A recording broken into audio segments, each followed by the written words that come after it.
Assalamualaikum warahmatullahi wabarakatuh. Berjumpa lagi dalam pembelajaran sejarah peminatan bersama Pak Rudi, mempelajari masa lalu dengan masa kini.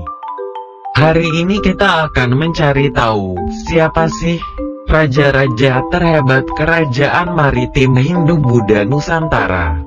Teman-teman, siapa di antara kalian yang sudah tahu tentang sejarah kerajaan maritim Hindu-Buddha? Banyak hal yang menarik yang harus kalian tahu loh, tentang sejarah kerajaan maritim Hindu-Buddha ini. Kenapa penting? Dengan mempelajarinya kalian bisa tahu seperti apa awal mula bangsa ini terbentuk dan sekaligus bisa mempelajari aspek kebudayaannya. Tentunya peristiwa-peristiwa pada masa itu sangat menentukan kehidupan bangsa Indonesia hari ini. Sekarang kita bahas bersama-sama yuk, mari kita belajar. Kerajaan maritim adalah sebutan untuk kerajaan yang terletak di pesisir pantai dan masyarakatnya menjalankan kegiatan yang berkaitan dengan laut seperti perikanan, perdagangan, dan pelayaran. Yuk langsung saja kita cari tahu raja-raja terhebat kerajaan maritim Hindu-Buddha Nusantara. 1. Kerajaan Kutai. Raja Mulawarman. Pada masa pemerintahan Raja Mulawarman inilah kerajaan Kutai mencapai zaman keemasan. Dalam prasasti Yupa disebutkan Raja Asmawarman mempunyai 3 orang putra dan yang disebutkan hanya Mulawarman. Dikatakan juga kedermawanan Raja Mulawarman yang memberikan sedekah 20.000. Bayangkan banyaknya sapi kala itu ya teman-teman. 2. Kerajaan Tarumanegara. Raja Purnawarman. Raja Purnawarman menjadi raja yang diagung-agungkan rakyat. Dalam prasasti Tugu, Raja Purnawarman membuat pembangunan irigasi dengan cara menggali saluran sungai kurang lebih sepanjang 6.122 tumbak 11 km. Yang pembuatan saluran irigasi ini sangat dirasakan manfaatnya oleh masyarakat karena pada akhirnya dapat mengairi ladang pertanian masyarakat. Dan berdasarkan prasasti Ciarutan, terdapat telapak kaki Raja Purnawarman yang dianggap rakyat sebagai telapak kaki Dewa Wisnu atau Dewa Pelindung Dunia. 3. Kerajaan Sriwijaya. Raja Bala Putra Dewa. Di bawah kepemimpinan Bala Putra Dewa, Sriwijaya menjadi kerajaan yang sangat berjaya. Pada abad ke-7 kerajaan Sriwijaya berhasil menguasai jalur perdagangan di Selat Sunda, Selat Malaka, Selat Bangka, dan Laut Jawa.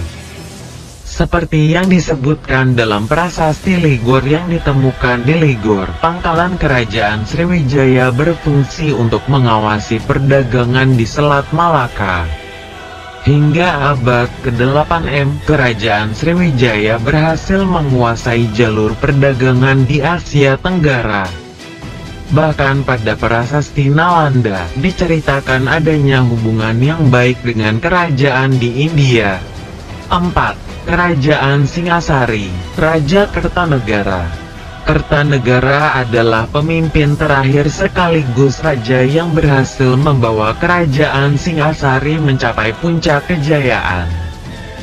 Di bawah pemerintahannya, kekuasaan Singasari meliputi seluruh Jawa, Madura, Bali, Nusa Tenggara, Kalimantan, Sulawesi, Maluku, Melayu, dan Semenanjung Melayu.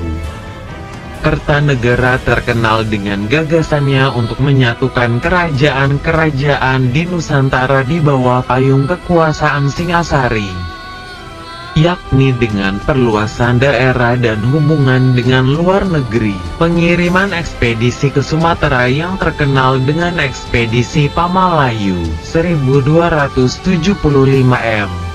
5. Raja Hayamuruk. Puncak kejayaan kerajaan Majapahit terjadi di bawah kepemimpinan Raja Hayamuruk. Saat itu, Majapahit juga memiliki patih yang sangat bisa diandalkan yakni Gajah Pada saat Hayam Wuruk dan Gajah Mada menjalankan pemerintahan, seluruh kepulauan Indonesia bahkan Tanah Malaka mengibarkan panji-panji Majapahit. Sumpah Palapa yang dinyatakan Gajah Mada pun terlaksana, dengan daerah kekuasaan Majapahit meliputi Sumatera, Semenanjung Malaya, Kalimantan, Sulawesi, Kepulauan Nusa Tenggara, Maluku, ditambah Tumasik, Singapura, dan sebagian kepulauan Filipina. Selain itu, kerajaan ini memiliki hubungan dengan Champa, Thailand, Kamboja, Siam, Burma bagian selatan, Vietnam, dan Tiongkok. Majapahit juga mempunyai armada angkatan laut yang tangguh di bawah pimpinan Empu Nala. Dengan kekuatan militer dan strateginya, Majapahit mampu menciptakan stabilitas di wilayahnya. Bagaimana teman-teman? Sudah semakin paham kan? Sepertiga wilayah Indonesia terdiri dari bentangan perairan, mulai dari laut hingga danau dan sungai. Jadi, tidak bisa dibantahkan lagi bahwa sesungguhnya Indonesia terlahir sebagai negara maritim. Hal ini terbukti dari berbagai fakta sejarah yang ada, serta bukti kejayaan nenek moyang kita pada masa kerajaan. Ditambah dengan peninggalan sejarah yang makin menguatkan fakta tersebut. Jadi, sebagai anak Indonesia, kita harus terus belajar supaya menjadi anak yang cerdas, sehingga kita bisa melindungi negara kita sendiri dari hal-hal tersebut.